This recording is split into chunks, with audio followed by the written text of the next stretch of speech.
Hello, it's story time once again with Jeff Young, and today's story is set in Philadelphia in the Art Museum, which happens to be the image behind me.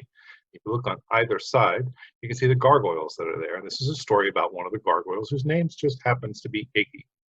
And I'll show you Iggy afterwards, and we'll talk a little bit about why gargoyles have anything to do with quantum mechanics. But this story was originally published in a magazine called Carbon 14 by friends of mine whenever I lived in Philadelphia, and it's about 30 years old. So don't judge it too harshly for what it is. It's short, it's funny, that's the whole point behind it. This is critical acclaim. Tastes like chicken, thought Iggy as he tossed the pigeon's drumstick remains into the storm gutter in front of him. Sidling closer to the edge of the crenellated roof of the art museum, he dropped his stubby legs over the edge, curling his stiff toes into the humid night. He sighed and stifled a belch and watched the lights of Liberty One waver in the passing steam. Life, such as it was for a stone gargoyle, was good. Why he was alive at all was a good question he'd never been able to answer. Perhaps it had been the fault of that damn alchemist and all his infernal experiments on the tower that he originally guarded before being sold to some American museum collector along with all of his brethren, and that now stood watch on the rooftop. Could even be the number of times that he'd been struck by lightning, which was more than enough. Even leftover discharge was a royal pain in his stony backside. His long tongue made a tore-over lips pulled back in a perpetual grimace. He certainly didn't need to eat, and what he did, he had no clue where it went. It did, however, seem just recompense to be able to dine on the wretched birds that used him for a perch all day long. Picking at his teeth with a guide feather from his meal, he studied the cars in the employees' parking lot. No Berman tonight. That was too bad. Iggy liked the slightly loony caretaker who had given roof cleaning duty on several occasions. The others might call him a cantankerous and he might talk to himself a lot, but at least he dutifully scrubbed the pigeon crap off of poor Iggy, and that made him the closest thing to a friend the stone fiend had. In fact, he'd named Iggy and all the other gargoyles. In some fit of insanity, he had little metal plaques made up with all their pretend names and superglued them to the back of the pedestals that the statues crouched on, leering at the passerby. Iggy liked his name. It seemed very appropriate since he'd scowled over more than a few Ignatiuses who'd very little in common with the saint that they were named after. And looking at the license plates, Iggy recognized the brown sob on the far left. Riker. Of course, that lazy bastard would have to be working tonight. Time, according to the clock under Willie Penn, was 3:15 a.m. Time to get busy, thought Iggy as he knuckle-walked across the slant of the roof, his wingtips scraping over the shingles. Time, to Iggy, ran differently than any other being. Time only existed whenever he could move without being seen or noticed being missing. If it was too light out or if too many people were around, he simply couldn't move. It was almost as if the fates had decreed that he would forever be a loner. It was almost as if the fates had decreed that he would be forever stuck on this roof. At a heat vent, he grasped the edge of the opening and lowered himself down into the darkness, deciding that that wasn't going to be the case tonight. Shuffling along the slanted metal sheet, he briefly considered the noise that he was making. He remembered a night not too long after Reichert had started when the fool had complained about passing a security guard at the front station with a mop and a bucket. Damn building settles a lot, doesn't it? Nah, it's just a ghostie settling into sleep, was the guard's reply as he pushed his hat further back on his head and blew across the top of his foam cup of coffee, attempting to cool it. Iggy had leered a mouthful of granite grin through an overhead vent in the cleaner as he dug his mop bucket off, and from that point on, Reichert was his own personal project. He'd lost count of the number of times he'd upset buckets, dumped ashtrays, and in general made an already miserable man even more so. And now, about 2 years later, as he paddled along over the West Wing, he knew that Reichert was more than just a miserable wretch. He was a forger. At first, Iggy was convinced that Reichert would spend about half the time that he was supposed to be on the job curled up asleep in some closet. He was, however, a very efficient cleaner, so he really only needed about as much time as he took. And after some careful prying, he found out where Reichert spent his off time. Recently, it was among some holdings that were being retouched that masked the spell of paints, especially the ones that Reichert was employing. After some tight squeezes, Iggy had wound his way to where he could watch the master at work.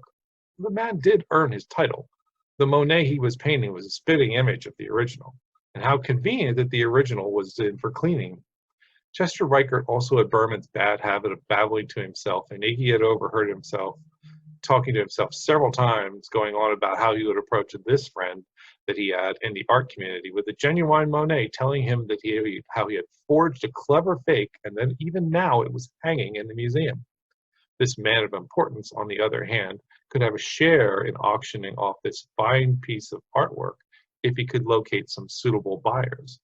But he would actually have a fake to auction off, because even now Reichert was working on a second fake. Like most greedy people, he had gone from wanting to have his cake to eat it, to owning the bakery and marrying the baker's daughter. The second fake would hang in the museum. The original great piece of art would go to Reichert with some along on the trip to some small Caribbean nation whose name kept changing in Reichert's mind as the coup grew greater and greater. Now, with a glance at his watch, Reichert stood up, carefully pulling his project out of view and covering it with a drop cloth. He had to put in at least an hour or two or more of honest work before continuing to put the final touches on his masterpiece, as it were. He was ready to begin the aging preparation after the paint had dried according to his timetable. And after the door slammed closed, Iggy pushed hard on the grating, and with a sigh it gave and flew across the room. The cheap metal was not meant to hold out against something with bristles of stone. Claws clicking on the linoleum, Iggy scampered across the room.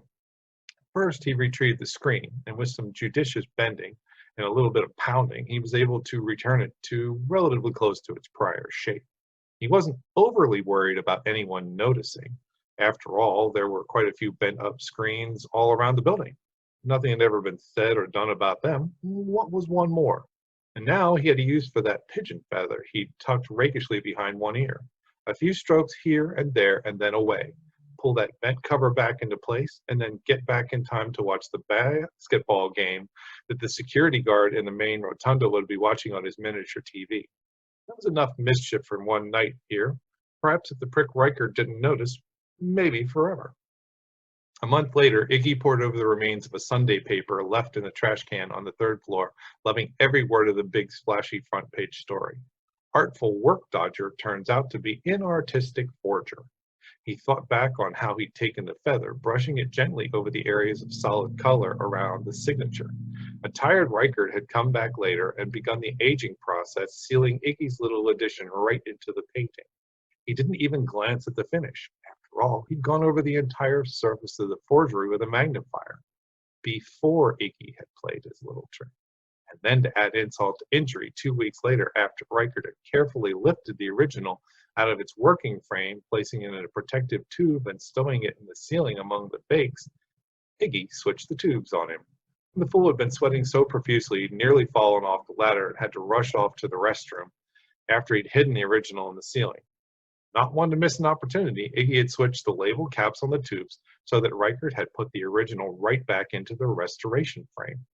And feeling as though he'd really accomplished something, he'd gone back to his perch on the roof, taking a certain paint-spattered feather with him, and had himself a truly long, hard laugh at Reichert's expense. But for no reason he could truly explain, he later tacked the feather to the inside of Berman's locker. Iggy never really knew if Berman suspected anything, but the feather found its way into the band of the rangy man's hat and stayed there. And on cold days, whenever the snow curled around his feet, and he needed something to warm his spirits, he would think about scheming Reichert in his prison cell and remember his favorite set of words from the front page article. Upon the discovery of the forgery at the auction, one of the appraisers was heard to remark that certain strokes in the painting looked as if they had been brushed on with a chicken feather by a palsied child. Iggy was too old to be offended by the palsied child reference, and hey, it had only tasted like chicken. And that is critical acclaim.